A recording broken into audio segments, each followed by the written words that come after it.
enough to knock me out, but I'm still holding the throne. You never know till it's over. Hello YouTube. Thought I'd tell you a story about, and there's kind of a message to this too, but I thought I'd tell you a story about this guy in Farmington.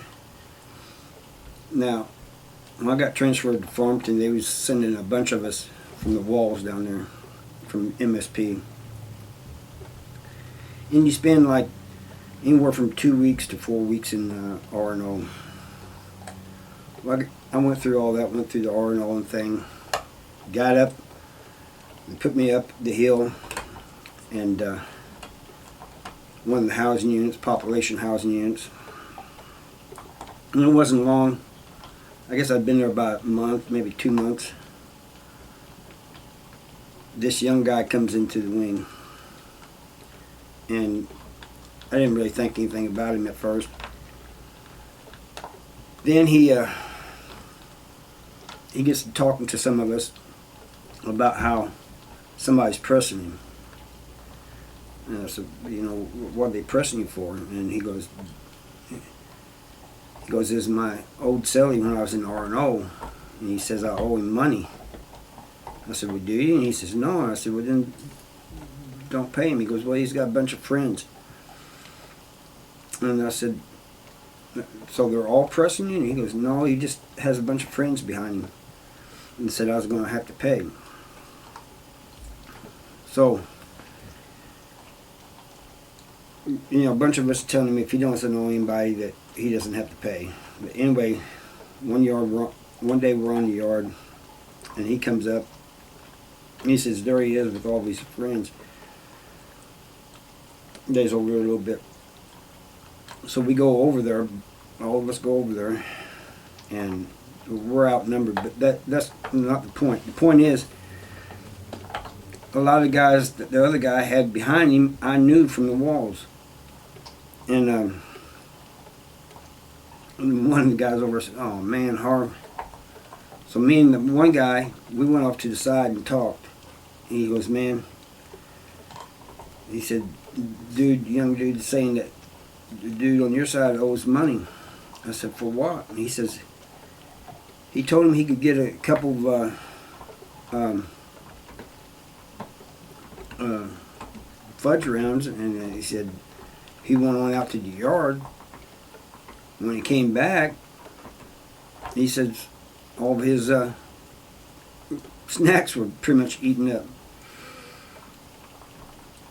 So we go back over there, and the dude says, tell everybody what you've been telling us. And so he said the same thing. He said, you know, I told him he could have a couple of fudge rounds, and he goes, I go out in the yard and I come back, and he goes, nothing but empty boxes. And so we asked the dude if that was true, and he goes, well, he said I could eat. And the dude said, I said you could have a couple fudge rounds. I didn't say you could eat everything. He goes, I just want what you ate replaced. And dude says, well, I ain't got money like that. And dude said, well, you're going to have to pay, you know, a little bit at a time. I just want, whatever, you know, I just want it replaced. That could have ended up in a bad situation. We told the guy that too. I said, you know, me and this other guy told him this could have, and a few guys just walked off. But we told this guy, you know, this could have ended bad, you know. Anyway, years later, this dude was still there, and by now it had come out that he was gay and everything, you know. But he one day puts a razor blade on a toothbrush and plants it in his the guy he's with. Plants it in his cell. Puts a note in the bubble so the guards could find it. Well, they just looked at the camera, you know, seen who put the note in there, seen him go in the cell, and they get talking to him.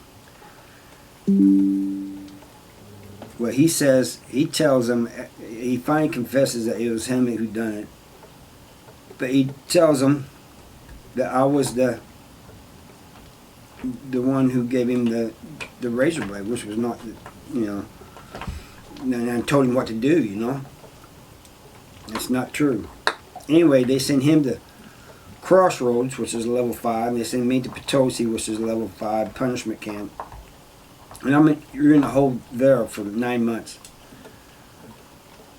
Anyway, I was down there for a while, and they brought in this guy from Crossroads, and I've told this before, he sends a note down to me telling me that the dude that had set me up had got his,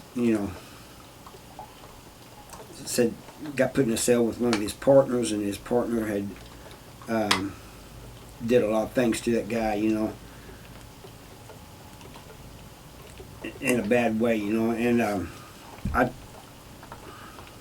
look, I don't wish that on anybody. I wanted to beat that guy's butt, but I would not wish that on him.